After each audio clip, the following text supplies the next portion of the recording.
ڕێکخراوی ژینگە دۆستانی گەرمیان هۆشداری دەدات کە تەندروستی هاوڵاتیانی دەڤەری گەرمیان لە مەترسیەکی گەورەدایە.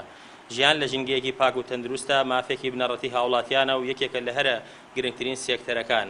کارتی تەندروستی و پزیشکی لە بنەڕەتدا بۆ خزمەتی مرۆڤایەتیە و لە بەرامبەر پێشکەشکردنی ئەو خزمەتگوزاریەش هیچ مەرجێکی پێشوەختە و پاشوەختە لە ئارادا نییە بۆ دابینکردنی، چونکە کارتی تەندروستی پەیوەندی بە ژیانی تاک بە تاکی کۆمەڵگەوە هەیە و نابێ بە هیچ بیانوێک ئەو مافە لە هاوڵاتیان بسەندرێتەوە.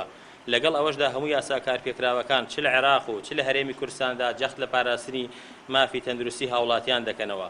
بەڵام بەداخەوە ئەوەی لە دەڤەری گەرمیان دەبێنرێ بەهۆی سیاسەتی نامۆراڵی لە ڕووی پزیشکیەوە ئەم کەرتە هەرسیارە فرامۆش کرا وەک پێویست ئاوەڕی جدی لێ نەدراوەتەوە بە بیانووی کۆمەڵێک هۆکاری بێبنەما وەک خەیرانی دارایی و نەبوونی بودجەی پێویست. ژەی توشبوون بە شێرپەنجە زیاد دەکات. بۆیە ئێمە لە ڕێکخراوی ژینگە دۆستانی گەرمیان ڕای دەگەێنین سەرباری بە دوادەچوون و دەرکردنان بە کۆی مەترسیە تەندروستیەکان بەڕێوەبەرایەتی گشتی تەندروستی و سلکی تەندروستی لەم دەڤەرە بەکەم تەرخە مەزانی لە بەرامبەر چارەسەر نەکردنی کێشەیەکی گەورەی وها هەستیاردا و ئەرکی هەمووشمانە مافی کۆمەڵایەتی و پەرلەمان ئەرکیانە بە دوادەچوون بکەن و هەوڵی جدی بدەن بۆ چارەسەرکردنی ئەم گرفتە.